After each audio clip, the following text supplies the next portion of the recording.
Hello friends, Shashi Agarwal channel के अंदर मैं doctor Shashi Agarwal welcome you all.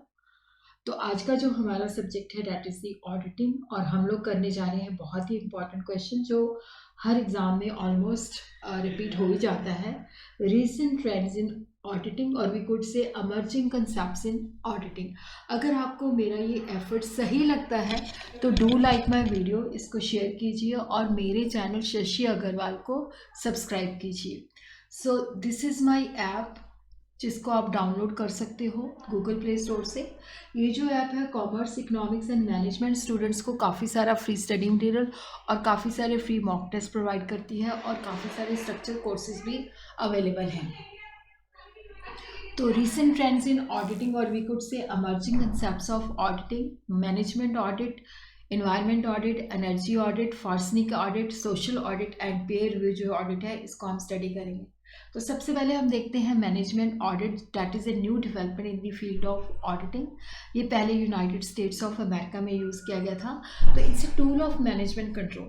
देखो जो मैनेजमेंट ऑडिटिंग है इसके अंदर जो मैनेजमेंट के सारे फंक्शंस होते हैं उनको रिव्यू किया जाता है।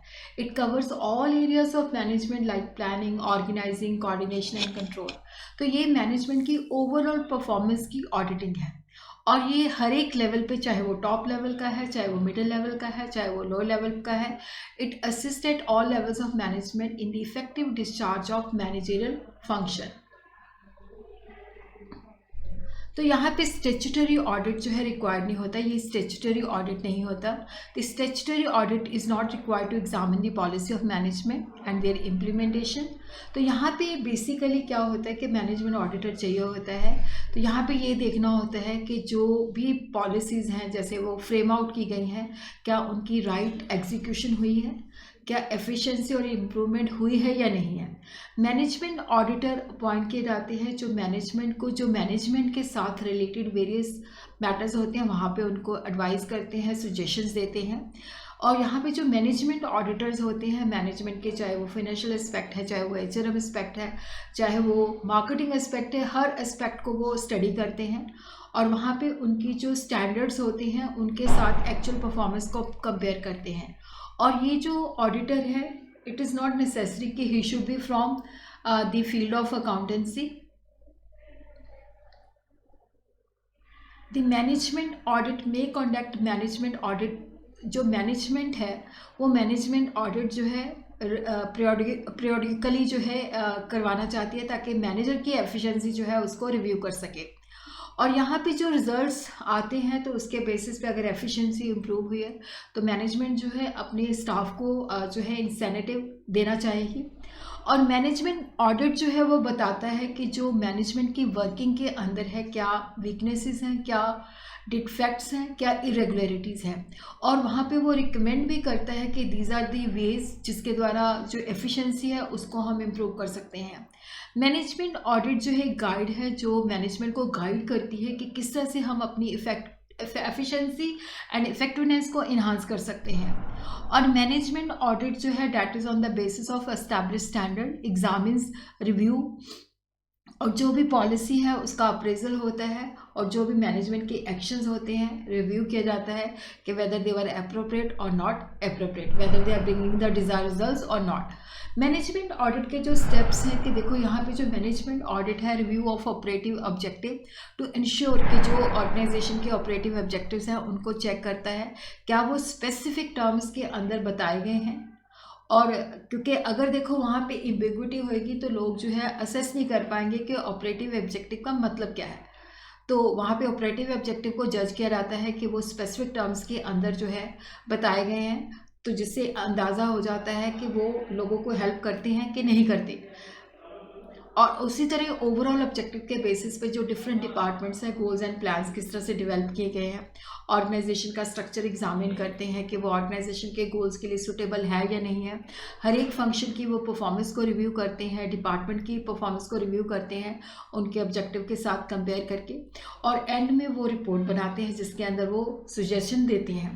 तो मैनेजमेंट ऑडिट प्रोग्राम के अंदर देखो ऑर्गेनाइजेशन का अप्रेजल होता है, ऑब्जेक्टिव एंड प्लान्स का अप्रेजल होता है, पॉलिसीज एंड प्रैक्टिसेस का अप्रेजल होता है, सिस्टम एंड प्रोसीजर को स्टडी किया जाता है जो मैनेजमेंट ऑर्गेनाइजेशन के अंदर कंट्रोल्स होता है, उसी तरह जो वेरियस उसकी एक्टिविटीज़ होती हैं, appraisal of manufacturing operation, personnel management, layout and physical, जो भी ऑर्गेनाइजेशंस की एक्टिविटीज़ होती हैं उनका अप्रेजल किया जाता है। सेकेंड जो है that is the energy audit. तो यहाँ पे मैन्युफैक्चरिंग ऑर्गेनाइजेशन जो है उनकी कॉस्ट के जो है 3 एलिमेंट्स होते हैं, material, labour and overhead.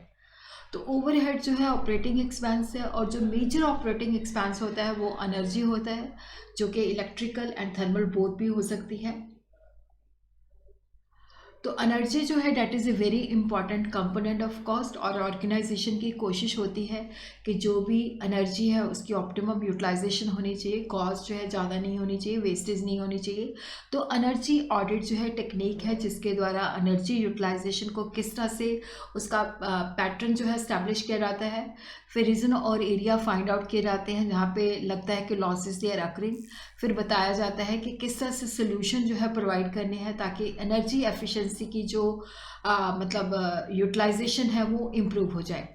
Energy audit जो है that is the conversion of ideas of energy saving into reality, कि एनर्जी को हम किस तरह से सेव कर सकते हैं, एनर्जी के यूटिलाइजेशन को हम किस तरह से ऑप्टिमाइज़ कर सकते हैं, क्या फिजिबल सोल्यूशंस हैं, किस तरह से हम एनर्जी को कंजर्व कर सकते हैं स्पेसिफाइड टाइम पीरियड के अंदर।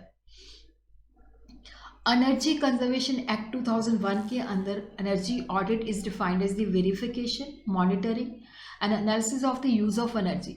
तो यहाँ पे वो वेरीफाई करते हैं, मॉनिटर करते हैं, यूज़ ऑफ एनर्जी का एनालाइज करते हैं, including submission of technical report containing recommendation for improving energy efficiency. और देखो पहले जो सिस्टम एनर्जी को किस तरह से यूज़ किया जाता है उसकी टेक्निकल रिपोर्ट फिर वो रिकमेंड भी करती है कि किस तरह से हम अपनी एनर्जी को कंजर्व कर सकते हैं, एनर्जी को सेव कर सकते हैं, और उसी तरह एक्शन प्लान भी बताया जाता है कि किस तरह से हम एनर्जी कंजम्पशन को रिड्यूस कर सकते हैं। तो एनर्जी ऑडिट के पीछे जो प्राइमरी लॉजिक है कि किस तरह से हम पर यूनिट ऑफ आउटपुट के अंदर जो है अपनी एनर्जी जो है उसको रिड्यूस कर सकते हैं, अपनी ऑपरेटिंग कॉस्ट जो है उसको मिनिमाइज कर सकते हैं। तो ये हमें एनर्जी सेविंग अपॉर्चुनिटीज़ के बारे में बताता है। द ऑडिटर जो है अपनी रिपोर्ट देता है, नेचुरली इसके अंदर वो जो एनर्जी इनपुट्स की डिस्क्रिप्शन भी बताता है, और मैन्युफैक्चरिंग जो प्रोसेस है इस स्टेप की एवेलुएशन भी करता है। तो वो बताता है, प्रिलिमिनरी असेसमेंट करता है कि किस तरह से हम अपनी एनर्जी जो है सेव कर सकते हैं, कंजर्व कर सकते हैं, अपनी कॉस्ट को मिनिमाइज कर सकते हैं, क्या हमारे पास एनर्जी के अदर ऑल्टरनेटिव्स हैं।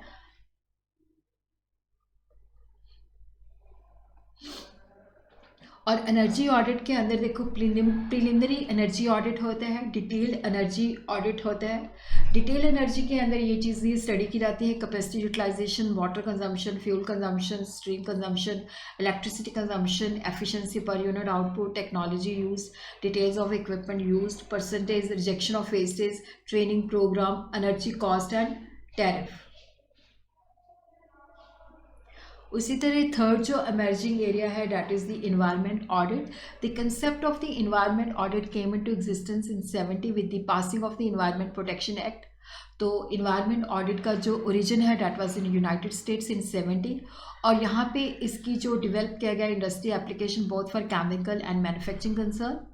तो 92 के अंदर इंडिया के अंदर ये कंसेप्ट जो था इन्वायरमेंट ऑडिट जो था इंट्रोड्यूस किया गया, और यहाँ पे था कि जो रिसोर्सेज हैं उसकी मिनिमम उसकी जो रिसोर्सेज हैं उनकी कंजम्पशन को मिनिमाइज़ करना, और यहाँ पे इन्वायरमेंट को जो है पोल्यूशन से बचाना, promoting the use of clean technology in industrial production to minimise the generation of wastage, कि हम किस तरह से इन्वायरमेंट को क्लीन कर सकते हैं, किस तरह से हम उन्हीं चीज़ों को यूज़ करें ताकि इन्वायरमेंट कम से कम पोल्यूट हो और इन्वायरमेंट क्लीन हो। The environment protection act 1970 states an environment audit assess the nature and extent of harm और risk of harm to the environment posed by the individual process और activity. तो यहाँ पे environment audit के अंदर देखते हैं कि जो मैन्युफैक्चरिंग प्रोसेस है या एक्टिविटी है वो किस तरह से इन्वायरमेंट को नुकसान देने की कोशिश करता है, चाहे वो वेस्ट है, चाहे वो सब्सटेंस है, चाहे नॉइज़ है। It is about understanding the type of contamination, कि किस तरह से जो भी हम मैन्युफैक्चरिंग एक्टिविटीज़ करते हैं किस तरह से वो इन्वायरमेंट को पोल्यूट करती है, कंटेमिनेट करती है। और इंडिया के अंदर अगर कोई न्यू इंडस्ट्री सेटअप करनी है तो मैंडेटरी है कि वहाँ पे इन्वायरमेंट इम्पैक्ट असेसमेंट किया जाए कि इसका इन्वायरमेंट के ऊपर किस तरह से इम्पैक्ट होगा। तो यहाँ पे इन्वायरमेंट ऑडिट के अंदर जो data related to the environment organisation maintain करती है तो वो इसके अंदर चेक किया जाता है। मेन ऑब्जेक्टिव जो होता है to find out the damage which is cause to the environment from the organisation as a result of the utilisation of limited sources for increase production. कि जब हम प्रोडक्शन को बढ़ाने के लिए जो हमारे नेचुरल सोर्सेज होते हैं, लिमिटेड सोर्सेज होते हैं, उनके यूटिलाइजेशन करते हैं तो वो हमारे इन्वायरमेंट को किस तरह से नुकसान पहुँचाते हैं। तो इन्वायरमेंट ऑडिट में must recommend the mayor to reduce the identified risk to the environment from a site of some industrial or other activity। तो environment audit जो है सजेस्ट करता है कि हम किस तरह से environment के अंदर ये जो हार्म है उसको मिनिमाइज कर सकते हैं। तो यहाँ पे environment audit के अंदर जो स्कोप होता है कि जो environment regulation लगाती है गवर्नमेंट, उसके साथ कंप्लाइंस होनी चाहिए और कंपनी जो है इन्वायरमेंटल पॉलिसी एंड प्रोसीजर को इम्प्लीमेंट करे और good environmental and management practices जो है अडॉप्ट करे। और उसी तरह जो इन्वायरमेंटल ऑडिट है, environment compliance audit, environment performance audit, environment financial audit.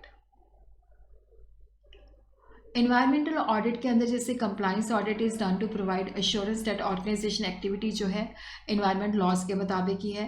Environment performance audit के अंदर हम देखते हैं कि ऑर्गेनाइजेशन जो इन्वायरमेंट के ऑब्जेक्टिव हैं उसको फॉलो करती है और इफेक्टिव है, और जो इन्वायरमेंट को मतलब इस तरह की एक्टिविटीज़ करती है वो इन्वायरमेंट को कोई हार्म नहीं देती। इन्वायरमेंट फाइनेंशियल ऑडिट के अंदर जो ऑडिटर है इस्टेब्लिश करता है कि जो रिपोर्टिंग एंटिटी है वो रिकॉग्नाइज करती है, वैल्यू करती है, जो भी इन्वायरमेंट की कॉस्ट है, बेनिफिट है, एसेट लायबिलिटी, कंटीजेंसी है, उनको प्रॉपरली रिपोर्ट करती है। इन्वायरमेंट ऑडिट प्रोसेस के अंदर pre audit that is the planning stage which is related with setting objective and collecting data, on site field data inspection of site facility, checking of records and initial review of finding, post audit final evaluation of finding, drafting the preliminary audit report, preparation and submission of the final report, फिर उसके बाद follow up and review. Environment audit report के अंदर देखो summary of finding and observation made from the assessing the procedure mayor and result from the interview held with the team members.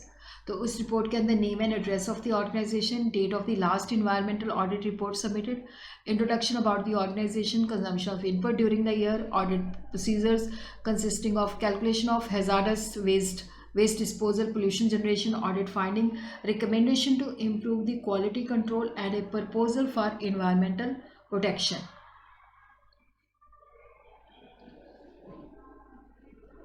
फॉर्सनिक audit जो है that is the verification of the application of the accounting method, जिसके द्वारा क्या है कि evidence जो है उसको ट्रैक किया जाता है, कलेक्ट किया जाता है, that is for the purpose of investigation. और अगर लगता है कि किसी ने एम्बेसलमेंट या फ्रॉड की है तो अगर कोई भी क्रिमिनल एक्ट किया है तो उसको हम किस तरह से प्रोसिक्यूट कर सकते हैं, इसको हम फॉर्सनिक अकाउंटिंग भी कह सकते हैं।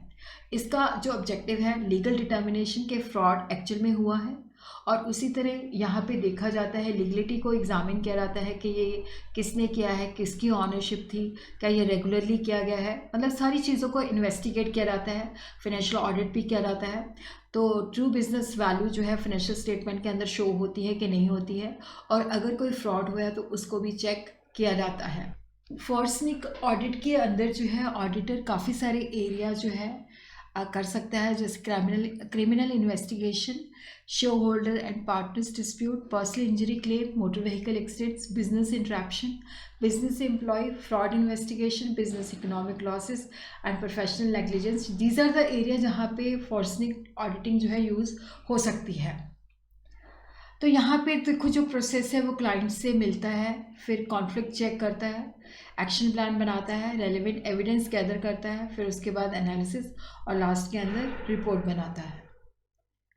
Social audit is a way of measuring और understanding reporting, ultimately improving in organisational social and ethical performance. के जो सोशल ऑडिट है यहाँ पे देखा जाता है कि ये जो बेसिकली सोसाइटी के ऊपर उसका क्या इम्पैक्ट पड़ रहा है, तो वहाँ पे सोशल ऑडिट के द्वारा वो सारी चीज़ों को असेस करने की कोशिश की जाती है। Basically it's a systematic and objective procedure जिसके द्वारा ऑर्गेनाइजेशन जो है वो अपना सोसाइटी जो कम्युनिटी है मतलब जो भी उसका वो एक्टिविटी करती है उसका सोसाइटी के ऊपर जो है किस तरह से जो है इम्पैक्ट पड़ा है। देखो सोशल ऑडिट से क्या होता है कि बिजनेस प्रैक्टिसेस जो होती हैं कि सोसाइटी का हम किस तरह से वेलफेयर कर सकते हैं, कम्युनिटी जो है की पार्टिसिपेशन को इंक्रीज़ करता है, और यहाँ पे जो सोशल ऑडिट है इसके अंदर 4 एलिमेंट्स होते हैं। फर्स्ट है गवर्निंग स्टेटमेंट, जिसके अंदर क्या होता है कि क्लेरिफाई अबाउट द ऑर्गेनाइजेशन, उसके प्रिंसिपल और उसके वैल्यूज़, उसके ऑब्जेक्टिव्स, उसके कमर्शियल ऑपरेशंस क्या है। सेकंड जो है that is the external view and stakeholder, जिसके अंदर ऑर्गेनाइजेशन के रिलेशन जो है उसके स्टेक होल्डर, सोशल, इन्वायरमेंटल और कमर्शियल इन्वायरमेंट के साथ कैसे हैं। तो यहाँ से स्ट्रेंथ और वीकनेसेस के बारे में पता चलता है। थर्ड जो है internal view of the organisation, structure और रिलेशन कैसा है। चौथा है सोशल अकाउंटिंग एंड वेरिफिकेशन।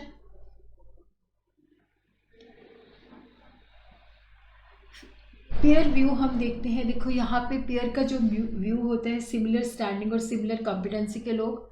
और यहाँ पे है कि जो पीयर व्यू है इस वजह से किया जाता है ताकि जो प्रोफेशनल वर्क है उसकी जो क्वालिटी है वो इन्हांस हो सके। ये 2002 के अंदर एग्जिस्टेंस में आया। तो पेयर का मतलब होता है कि जैसे पर्सन ऑफ सिमिलर स्टैंडिंग और सिमिलर कॉम्पिटेंसी। रिव्यू का मतलब होता है कि जो भी सब्जेक्ट मैटर है उसकी हम बैक डेट से एवेल्युएशन करते हैं। Pair review means examination and review of the system and procedure. यहाँ पे सिस्टम और प्रोसीजर का रिव्यू किया जाता है कि whether they have been put in place by the practice unit for ensuring the quality of assurance services. जो technical, ethical and professional standards कहते हैं, क्या उसी के मुताबिक काम हो रहा है। वो जो भी पीरियड अंडर व्यू है कि वेदर वो चीज़ें जो है इफ़ेक्टिव है या नहीं इफ़ेक्टिव है।